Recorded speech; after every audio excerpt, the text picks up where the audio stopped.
Good evening. I'd like to welcome all of you very warmly to the annual Wade Lecture.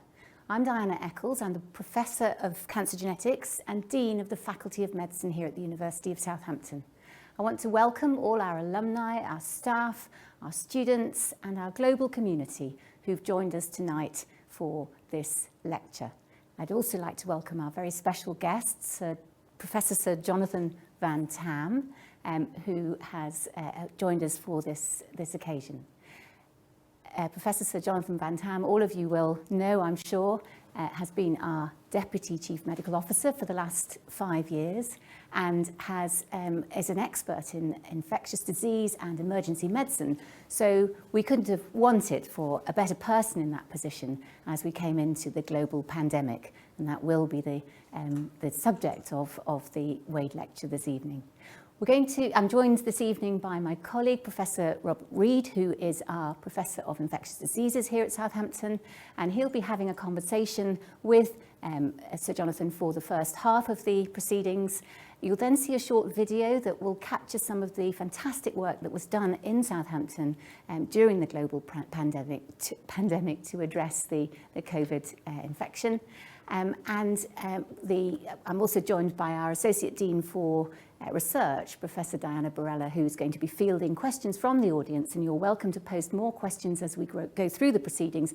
We've had hundreds of questions already. We've got nearly 2,000 people signed up online to watch the proceedings this evening, and so there's nothing else to do but to welcome our guests and hand you over to Professor Robert Reid and Sir Jonathan Van-Tam for the first half of this evening's proceedings. Well, thank you, Professor Eccles, and welcome, JVT. I'm so grateful that you've come down to Southampton to join us. Thank you very much. Now, you've become very, very well known to the general public, but actually I know you from long ago, over many years, as an academic public health, specialising in particular in respiratory viruses. In fact, we've worked together over the years, I'm very pleased to say. But in the years leading up to 2019, you were seconded from your professorial role to work in the Department of Health as Deputy Chief Medical Officer. So I'd like you to cast your mind back to 2019 and the years before that, and tell us a little bit about what life was like for you in that role.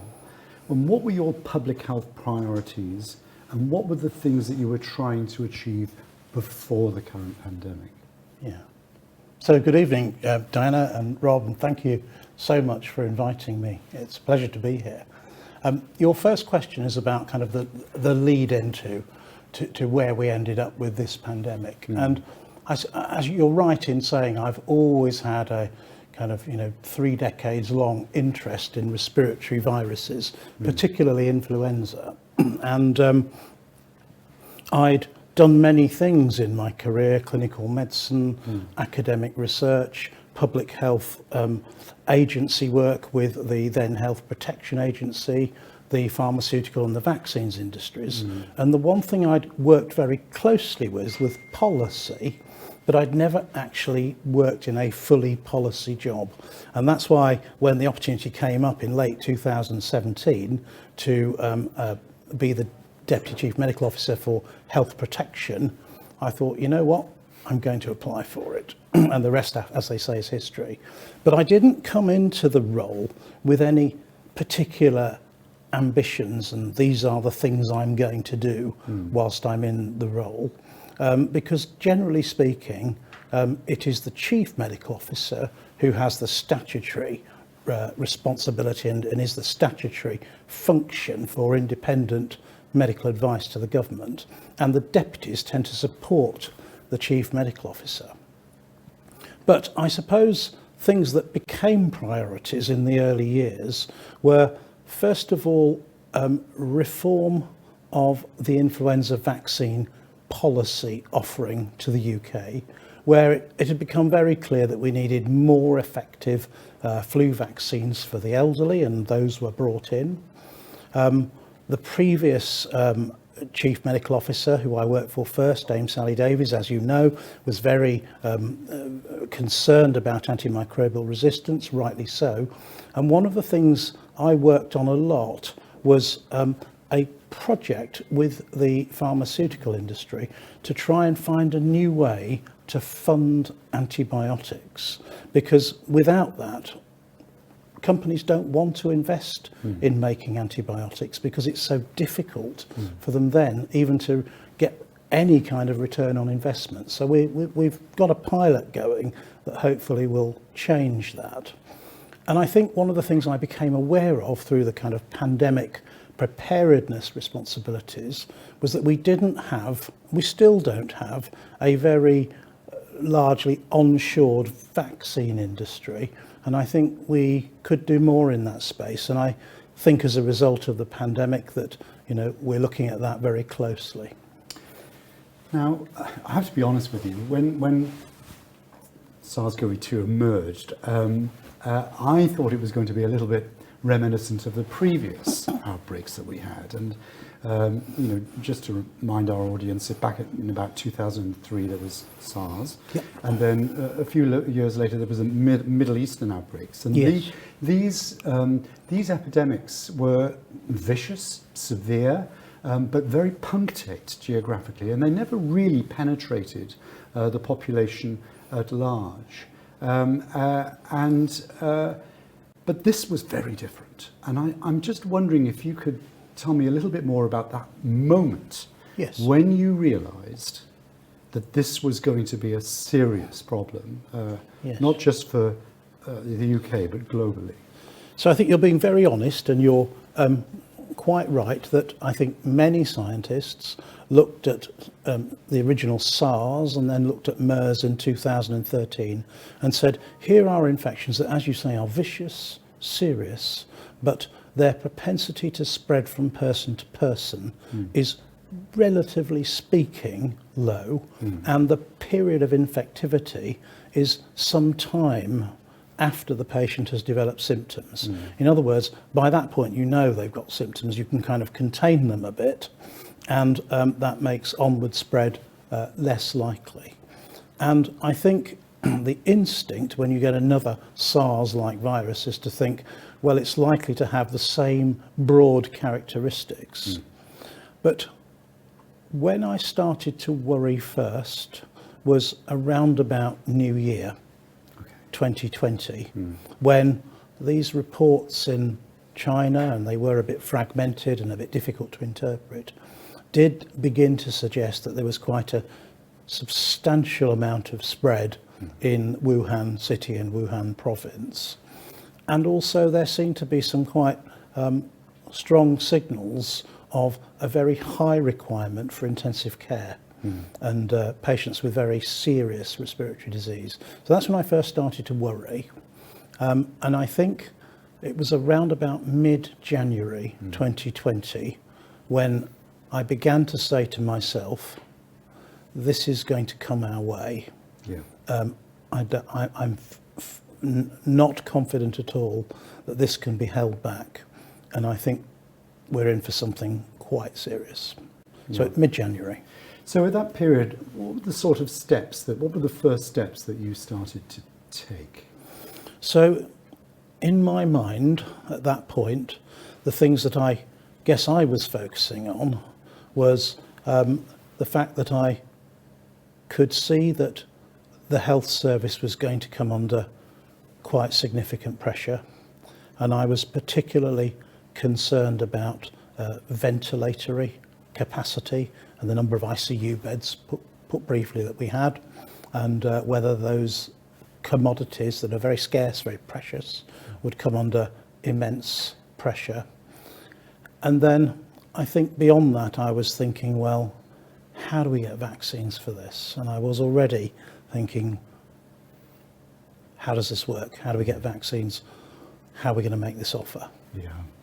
So in responding to an emergency, I mean, there are sort of public health playbooks, and public health leaders often talk about the battle rhythm. Yes. And what does that look like, and what did it look like at the beginning of 2020? So when you're in the early stages of a crisis, it helps to get into a regular daily routine, which people refer to as a battle rhythm. That there will be a specific time of day when information is reported centrally, so that there aren't multiple versions of the truth in terms of the accuracy of the figures out there, that there would be kind of roughly set timetables of meetings when people would come together to discuss what needed to happen and when. And those have to take place in the right order to give people the time to line up facts, line up officials, line up ministers, and give time for actions to follow. Yeah. So in the early stages, the battle rhythm is quite obvious and quite important. But of course, this becomes a very elongated crisis, as we've seen. You know, we're into our third year of responding now. And there's still a battle rhythm. There are still things that need to be watched regularly, vaccine uptake, the epidemiological situation. So there's still a battle rhythm, but it's more about kind of a weekly pattern than it is about this kind of rigid daily pattern, I would say. So some people say that in that early part of the response, that influenza-focused thinking possibly hampered the way we approached our public health response. I mean, our audience, however, might be confused about what that actually what that means. Yeah. So I think that the answer to that is yes and no. Firstly, it is still the case that based on kind of history, then the most likely pandemic threat remains influenza. And still is. And it will be, you agree with me? Yes. So it's absolutely not wrong to plan centrally for an influenza pandemic. And many of the things that we did do, that we already had thought about, came from pandemic influenza thinking and were therefore important. I think one of the things that was different and is different to influenza is probably the proportion of people requiring really intensive ventilatory support for very long periods of time.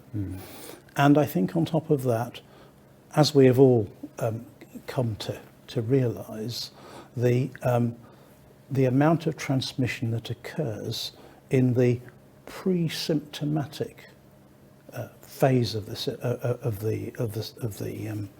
COVID-19 illness and the asymptomatic illnesses is really quite appreciable with this virus. And I think that is, although asymptomatic disease is well described with influenza, I don't think asymptomatic or pre-symptomatic transmission are nearly as intense as we have seen with SARS-CoV-2.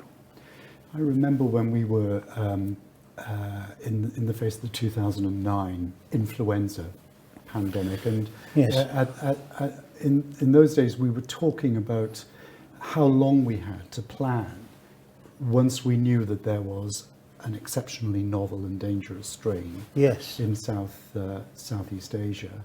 And it was in the region of 2 to 6 weeks that you would have. What's really struck me about this one is the speed, the sheer speed of the doubling of the transmission of the virus. And its penetration of various sectors of the population. So it's really quite a different entity in that respect. So you and I are one of a small cadre of people who worked through the 2009 pandemic as well. And you're quite right, it did feel very different, that we had a number of weeks to get ready. And on top of that, I think we can now see with Omicron just how fast this virus can accelerate and how quickly it reaches a peak and then hopefully is now just beginning to decline again. So different countries have responded in different ways. I mean, we've had a response to it, but there are countries such as Sweden and now recently China and South Korea that have markedly different ways of responding in public health terms to the coronavirus. I mean, I like to think that our approach probably found was reasonably balanced. Unfortunately, there was havoc wreaked, and there have been many deaths, very sadly. Do you regard that as a payback for our approach, or do you wish that we had taken a Chinese approach, or perhaps even a Swedish approach to the response? So I don't think I do. Mm-hmm. And the reason I say that is I believe the WHO are already saying that, it's possible that the UK will be one of the first countries who see this pandemic turn into a rather more endemic pattern. And I hear today they are making similar remarks about Europe. And essentially one has to get through this to that point. What I have seen is with countries that have gone for an approach that really is about absolute containment with very low case numbers. If they don't vaccinate behind that, there comes a point when actually they can't maintain that any longer, either for economic reasons or because a more transmissible variant can get through even those kind of measures, and Omicron is the case in point. And then, if you haven't vaccinated behind it, behind that wall you've created, then you've still got a problem that comes along. And the other thing I think we've learnt is that these are new vaccines, and we didn't know exactly what public health protection we were going to get from them when this started. I think we're now very clear that they are exceptionally effective at preventing serious disease, hospitalizations, complications and death.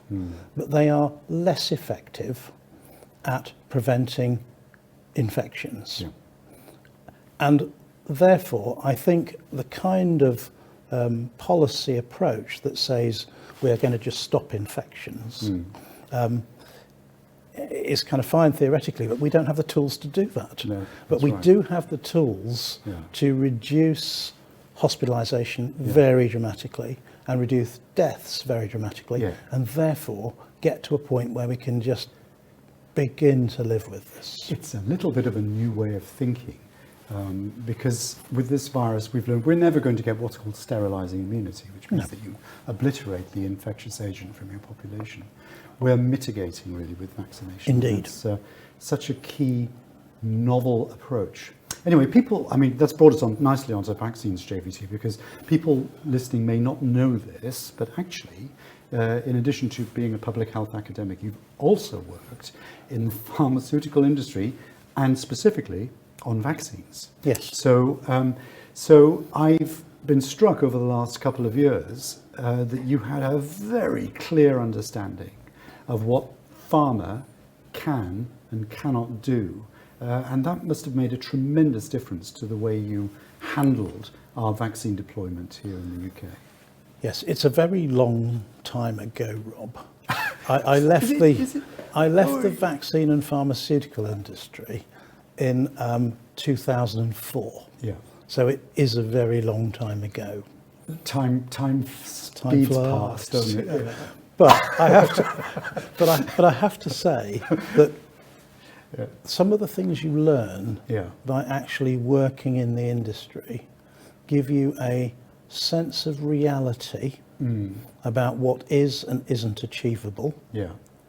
Give you a sense of reality that can make the distinction between a wonderful discovery by an extremely clever professor at a university and the transformation of that into an industrial giant that can just churn out tens of millions of vaccines a week. Yeah. And there's a real difference there, a real difference in scale, and there's a whole piece of industrial science that lies behind that only the industry has. Yeah. So if you can kind of frame how they think, and if you can know what they want and understand how they frame problems and what they're looking for from governments, then I think you have a better chance of working with them in a way that gets what you want as a government.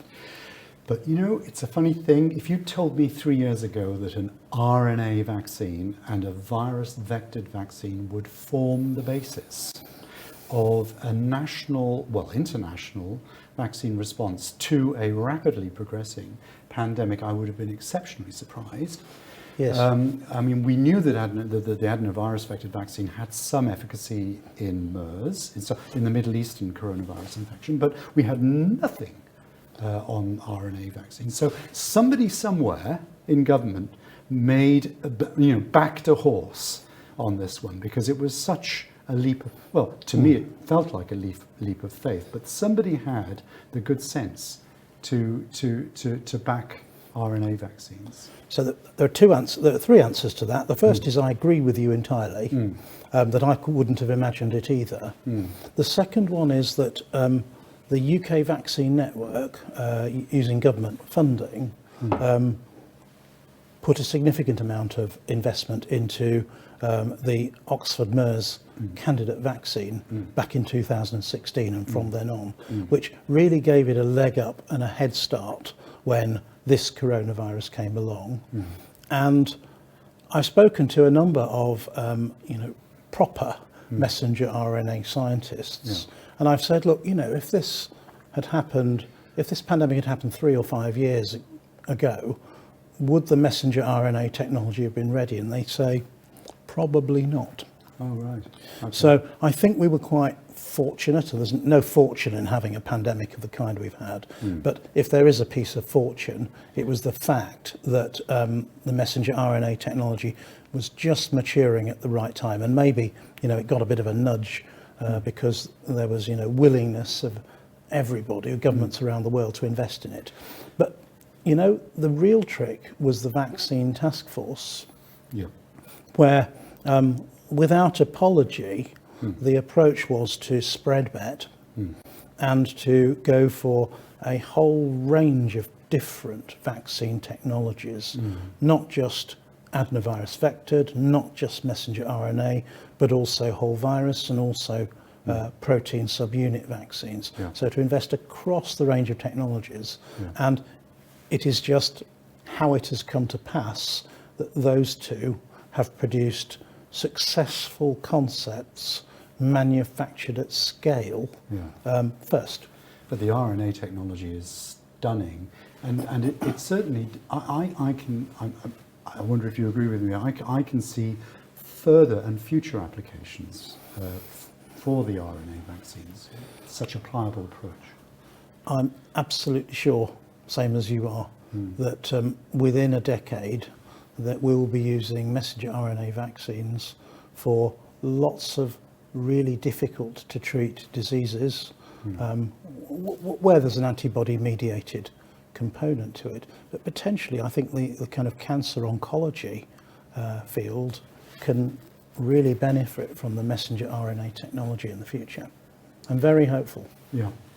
Of course, we're not out of the pandemic yet. I mean, it could be a rosy future. There could still be difficulties ahead. There may be new variants. Those variants may be more transmissible, even more transmissible. They may or may not be more or less severe. We don't actually know, in truth. Do you think it's a difficulty that we don't yet have what's called a correlative protection? This is a blood test that you can do on people to tell whether a new vaccine affords protection against the disease that the virus causes. Going forward, do you think it's really a difficult position to be in, not to have a COP? Of course, it is a difficult position not to have a kind of magic number in terms of antibodies, and we can say above that you're unlikely to be infected. Above maybe a higher level, or maybe a lower level, you're unlikely to have severe disease. But it's not a problem that's unique to the new SARS-CoV-2 virus. There are still, in the influenza academic world, there are still many heated debates about what correlates of protection are. And I think with with the role of T-cell related immunity, which we don't yet fully understand, and we certainly yet haven't fully characterized for this virus, I think there's going to be complexity in that world for some time to come.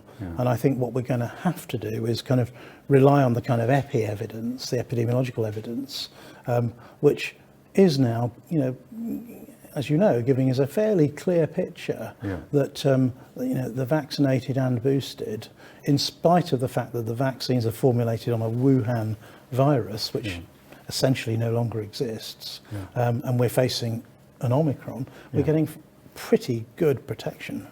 And what's been terrific for me in the roles that I've had is the use of really very novel epidemiological techniques, statistical analyses such as test negative vaccine efficacy estimates, which has been remarkable. And the general public probably don't know about these techniques, but they've been able to inform the government of whether the vaccine rollout has been working. Yes. And you've seen early on that it has been working, which has been a remarkable development. So on that point, I think I would take this opportunity to pay tribute to the scientists at Public Health England, Absolutely. who have practiced working out how well vaccines work with influenza for season after season after season. And it is only because they had that kind of finely honed methodology that they could literally flick a switch and turn it to COVID-19. Yes, I mean, watching the Public Health England people, it's been like watching somebody delicately drive a car, because they've been looking at data in real time, and it's enabled the vaccine response to be tweaked. So in past years, I used to go to Hong Kong, and I would see people wearing masks, even when there was no circulating difficult respiratory viruses. Yes. I thought it was a little peculiar, I must admit. Yes. But of course, nowadays you walk through the city centre and people are routinely wearing masks. Do you think that UK citizens now will return completely back to the way it used to be? And do you think perhaps it'll be much easier to introduce at scale these non-pharmaceutical interventions in the future because they've been primed by this pandemic? Yeah. So I don't think we had ever used non-pharmaceutical interventions at this scale ever before, not in our generation at least. And if you go to Hong Kong, you're quite right. It is culture and practice sometimes to wear face coverings. It's a little bit varied, but I spoke to a couple of Hong Kong academics and said, how does this kind of work? What's underneath this? And they said some people wear them out of caution in the winter, but there is a kind of social norm that if you've got some kind of respiratory virus infection, it's better to wear a face covering when there are other people to keep it in. And, maybe we have in the past been somewhat flippant about the spread of respiratory virus infections, such as flu.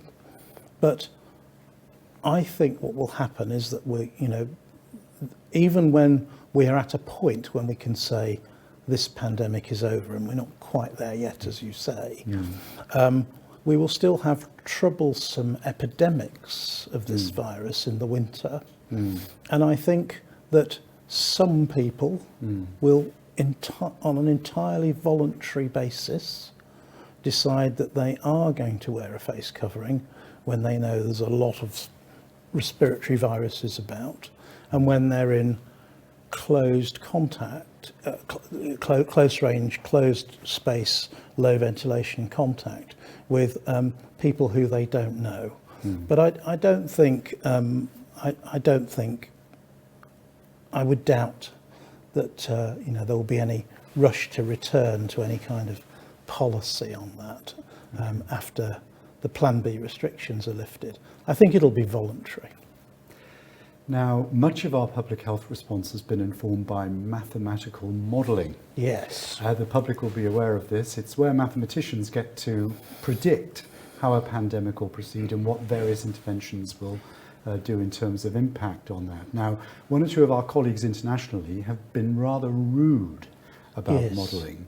What is your position on that? Because it's been quite prominent, hasn't it? Yeah. Well, it is true that the UK is the powerhouse Yeah. of biomathematical modelling, and particularly biomathematical modelling in the infectious diseases space.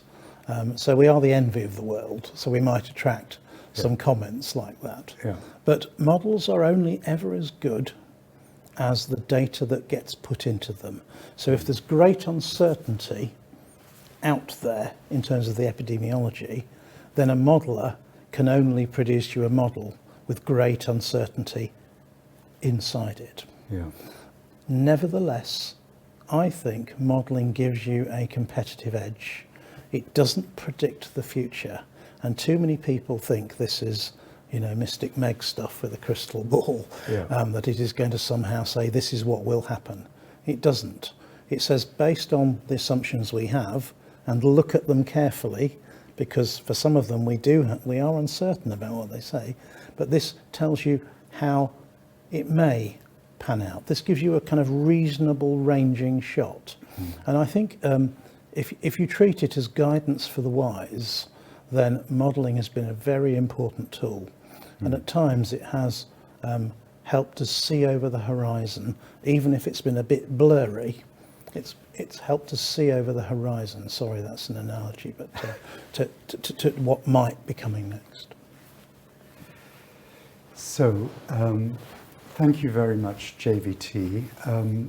We are now going to see a short video which describes Southampton's response to COVID. And after the video has finished, Professor Eccles will be introducing the question and answer session where our audience will have a chance to ask some questions. Thank you.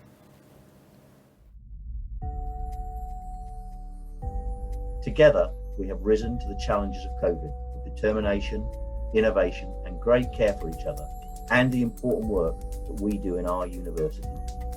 I would like to thank all of our staff, students, alumni, partners, and supporters, who are all part of our remarkable community. And now, here is a small snapshot of the positive impact you have had in this very, very different year. Thank you.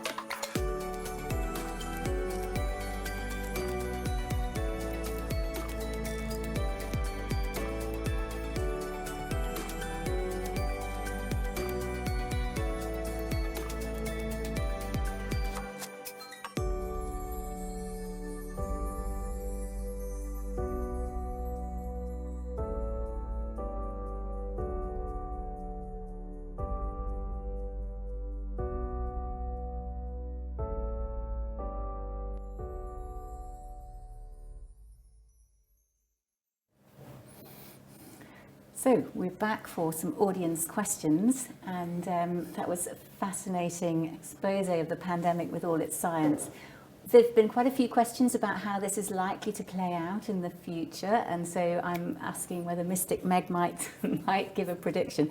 And I've got a question here from Stephen Boy. He says, a while ago, you indicated the COVID pandemic was in the second half of extra time. Are we in for a typically grueling England penalty shootout? So we had to have a football analogy. So I'll reply, thank you for the question, I'll reply with another football analogy. Look, we've passed through the Omicron wave, or we're passing past the peak of it now. Our hospitals have not been overwhelmed. That is partly due to the relative mildness of the Omicron variant compared to the previous variant strains, but it is also because we have such a highly vaccinated population that have also in the main now been boosted. I think it's, last time I looked, which I don't look every day, I think it was 91% of over 50s have now been boosted in this country. So it's very high and it continues to grow. So now, back to the football. This is about game management. You know, we just got to hold our nerve and see out the last few minutes of this game, manage it. Don't let the opposition get back into it. Now, further afield than that, I'm not prepared to say that there won't be a nasty surprise with SARS-CoV-2, with COVID-19 at some point in the future. But because we can't know the future, I am relatively reassured with where we are right now. Brilliant, thank you very much.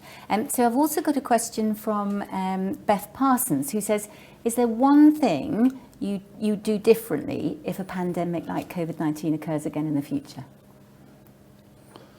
Wow, that's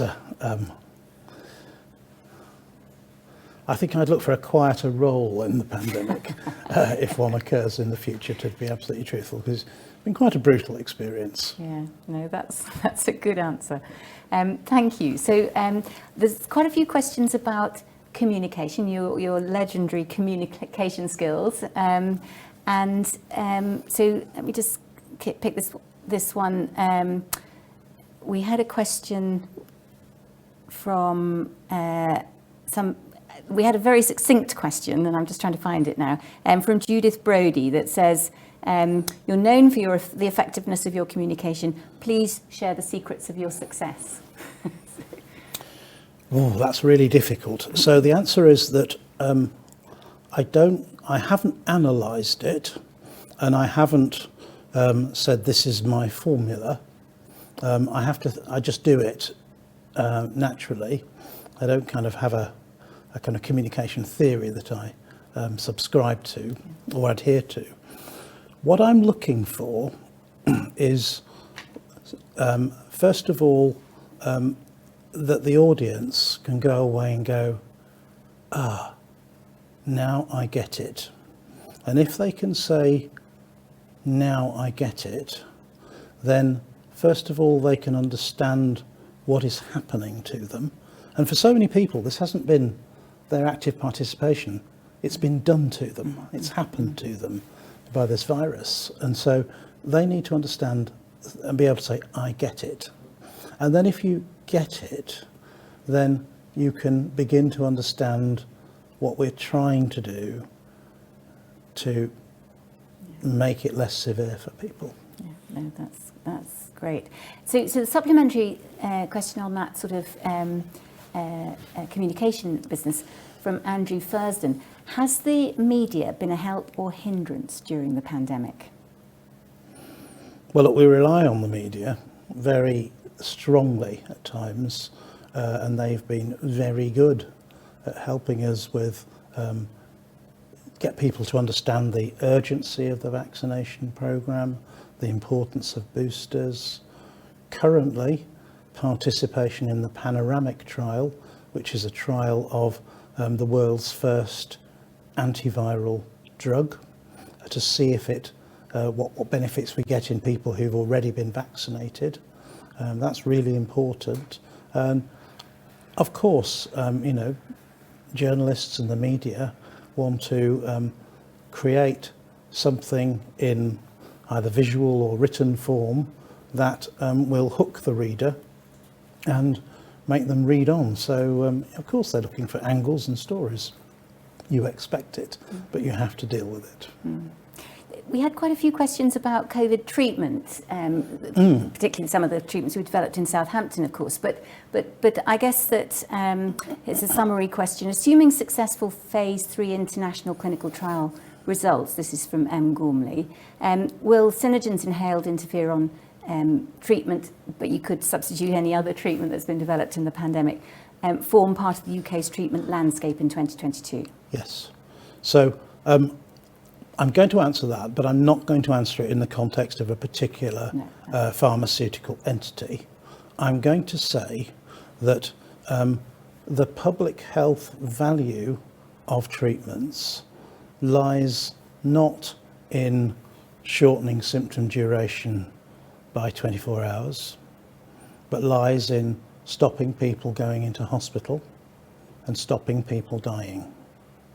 And thankfully, once vaccinated and once boosted, a very large proportion of people, if they are infected with SARS-CoV-2, will not go into hospital and will not die. So these treatments have to be targeted, and therefore the research has to be done to work out the population group, the patient group who can really benefit from them. Yeah. Otherwise, we get into something which we refer to in both policy and epidemiology, the number needed to treat being very, very large indeed. Now, that can be the number needed to treat to avoid one death, or number needed to treat to avoid one hospitalisation. But if that NNT is very, very large, and the cost of the medicine is also very, very large, not me, but policymakers and ministers have to make difficult choices about where our finances, where our NHS spending can be spent, remembering that the NHS has got so many other things it also has to do. Thank you. So there's lots of questions about you and your career, and just a simple one from Cinderella Short. What's been the greatest challenge in your career and how did you overcome it?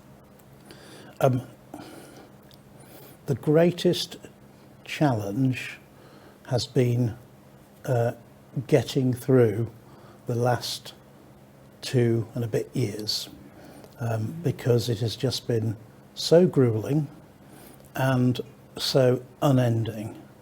And I think what you have to do, and this is a bit philosophical really, is you must you have to get to the point at the end of your career when you can look at yourself in the mirror and say, this is what I did, and never mind what other people think. Make your own judgment about if you really gave it the best you could. It doesn't matter what career you have, doesn't matter what trade, profession you have, you have to look at yourself at some point and go, did I do the very best I could?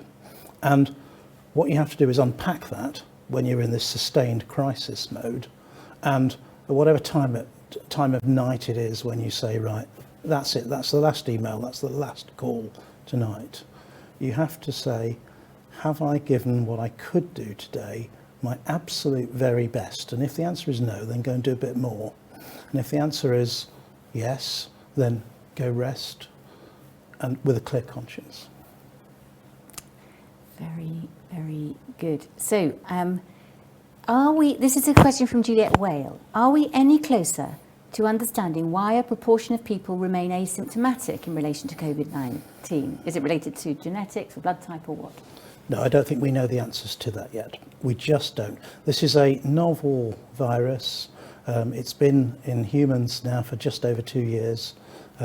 We can't expect to know about too much of this instantly. And 2 years is still kind of instant in science terms. It's going to take longer. Okay. So here's a question from Melanie Hayden. In Southampton, you probably be aware, we've used lab-based saliva testing for asymptomatic testing. And do you think this is something that might be used elsewhere, such as travel testing and things like that? I think lots of diagnostic approaches have come out of this pandemic. if they have the right performance characteristics and they occupy the right space in terms of how much they cost, then there is almost certainly an application somewhere. But use cases for testing are based upon how accurate it has to be to do its job in that setting, how easy it is both in terms of operator use and in terms of timeliness to do its job in that setting, and finally what it costs to lay it down as a tool in that setting and what the kind of return is. Thank you. So I've got a question from Judy Hillier. So Judy says, who will take over from you in the public health agenda? We're seeing a diminishing infection rate, but it will need lessons learned to be applied in the future.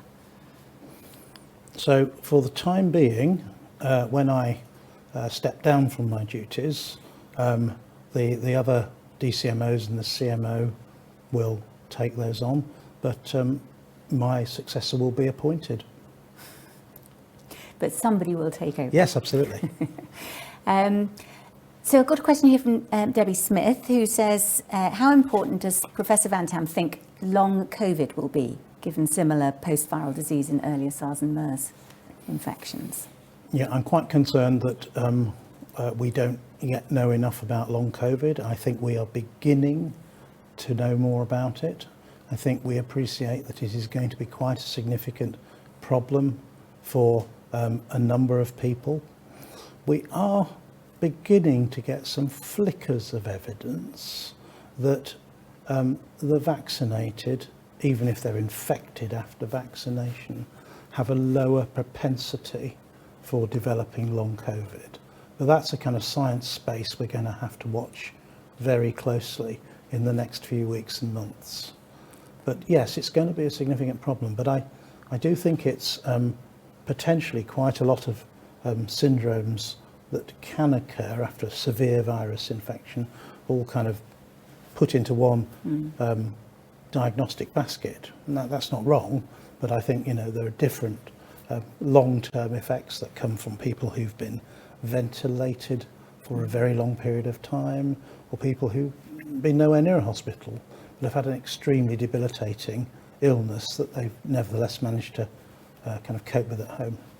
Yeah, thank you. So a question here from Keith Godfrey. It would be great to hear thoughts on the legacy of scientific advances during the pandemic for the UK life sciences industry. Yes. So, look, I think there are several, but the two big ones I think are, first of all, the platform technologies for vaccines that have come of age during this pandemic, adenovirus vector vaccines, and also, as Rob alluded to earlier, messenger RNA. They're going to be incredibly important in the future. And the astonishing efforts to get the first vaccines in under a year show that there is this potential now to get vaccines much faster in the future when we have another infectious disease challenge, which we will. I can't say what it is. I think that's entirely unknowable, but we will. And I think people have worked out how important vaccine infrastructure is. And I don't just mean research and development. And, people perhaps don't realise that, for example, when it comes to vaccine manufacture, it's not actually the factory that makes the vaccine that's often the bottleneck, where there's a real problem. It's the plant that could be in a different country. It could be hundreds of miles away in the same country, or it could be next door. The plant that does filling and finishing, putting that vaccine into vials with stoppers and so forth. Because those machines, they're just kind of posh canning factories by another name, and they do have capacity limits, and they are very much the bottleneck in the vaccine industry. It's really interesting. So I'm going to skip to another question now, which is, hang on, I've lost track of it. Yeah, so this is from Mahasan Naranjan. Do we understand the differential impact on ethnic groups? Is it increased infection within communities due to types of employment, etc., or genetic causes? So yes, we understand that there are very definite signals picked up by the Office for National Statistics that Black and South Asian minority groups, ethnic groups, are definitely disproportionately affected by COVID-19. Do we have a proper understanding in terms of unpicking that to know if it is genetic or if it is at least in part related to employment, lifestyle, deprivation, crowding, and all of these things? Then I think there's quite a long way to go. Mm. And a sort of related question from Susan Morris. What measures would be advisable to protect the immunosuppressed when COVID-19 becomes endemic? That's a difficult question to answer.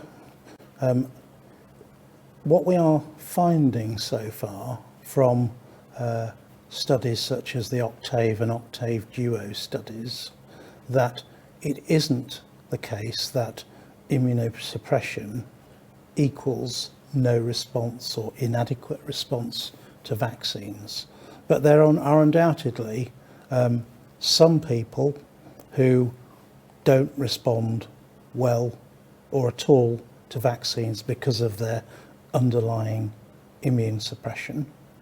And for some of them at least, an additional third primary dose is important, and that's, as you know, a JCVI policy decision.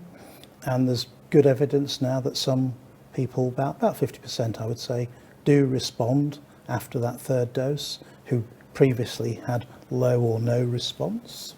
But there are always going to be people who don't respond to vaccines and are vulnerable to this infection. But as we've seen, the Omicron variant is milder than the previous variants, and very much so compared with the original Wuhan virus. It's much, much milder.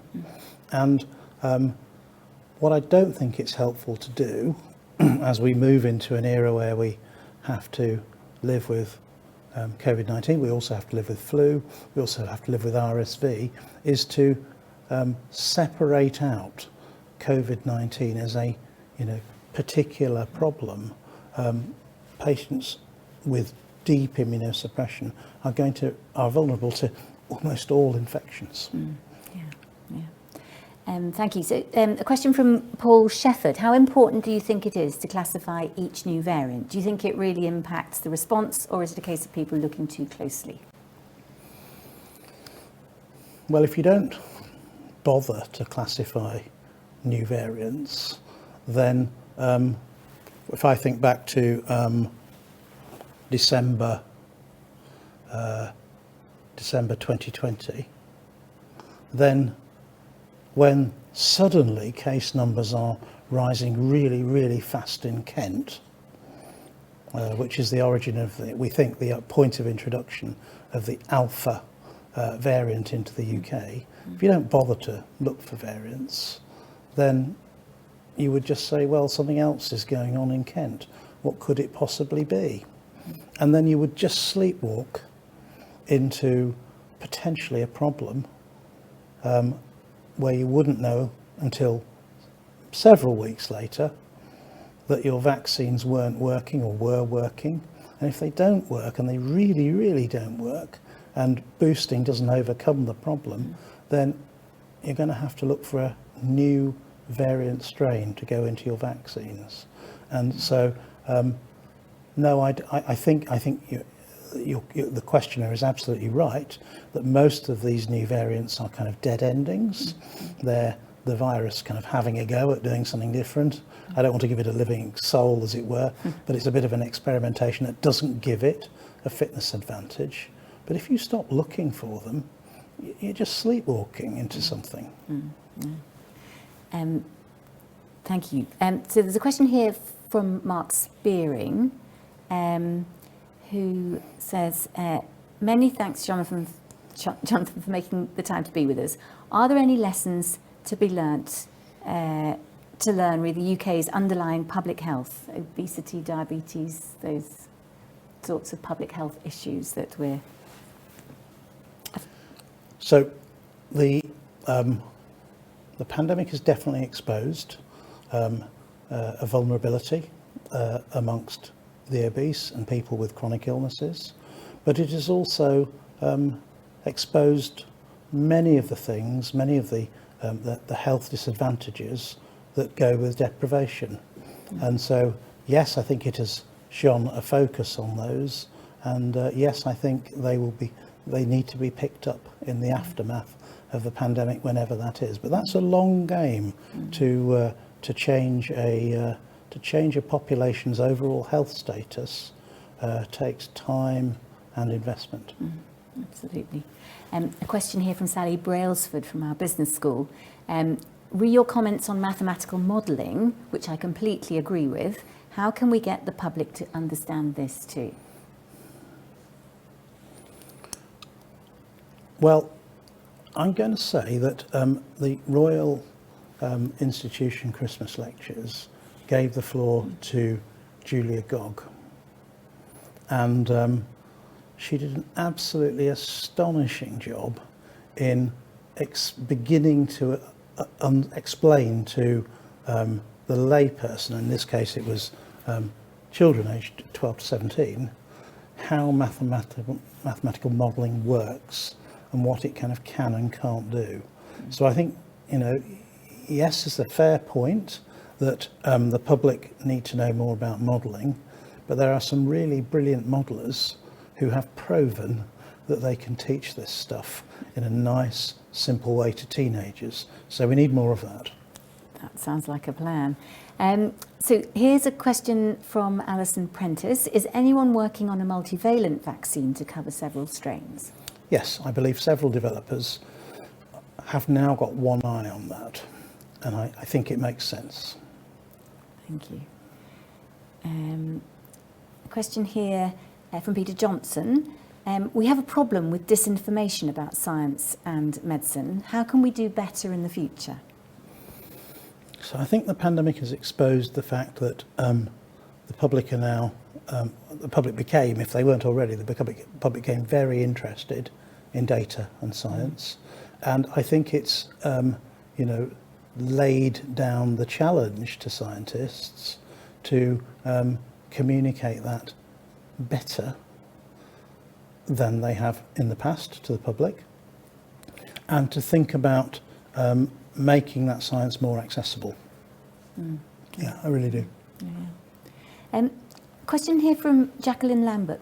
While a large part of the world is not vaccinated, do you think this will have an effect on the virus continuing or variants emerging? I think that's an impossible question to answer. And the reason I would say it's impossible is that we just don't know how much kind of evolutionary leg room this virus has got left, and whether, what could come after Omicron. It would have to be very, very transmissible and have real fitness advantages to do better than Omicron.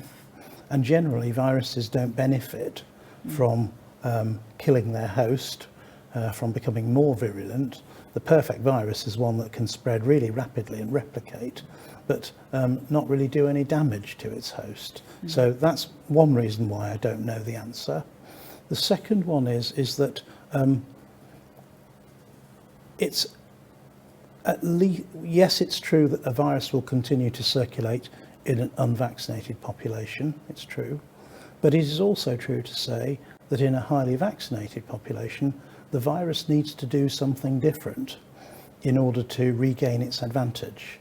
So, those two forces are on the opposite sides of the equation, and I don't know where this goes next. I think further variants are possible. Excellent, thank you.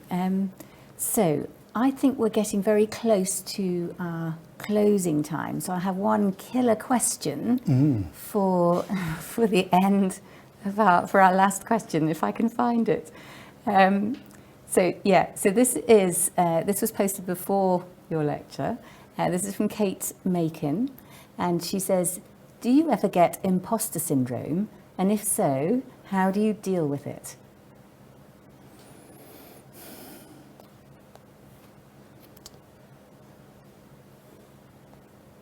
I think I just be myself at all times. I've tried to be as authentic as I can, not on purpose, just because I think that's the right way to be and the right way to communicate with people, and I just disregard the rest. So you're yourself, not an imposter, which is a really good way of dealing with it, I think. So that is fantastic. So I think we have run out of time at this stage. I'm enormously grateful for your time this evening, for a fantastic discussion and your very deft handling of all of those questions. We have thousands of people online. We've had hundreds of questions, and I'm very sorry to those of you whose questions we couldn't pose to Sir Jonathan. I hope we've covered enough of them for you to have got a really good flavour of the subject area.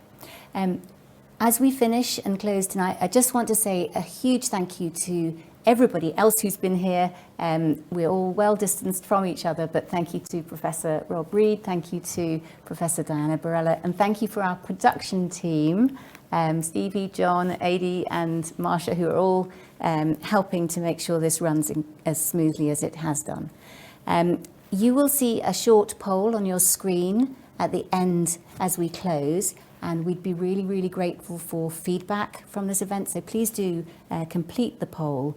And we will also be making this lecture available for anybody who wants to watch it after the event.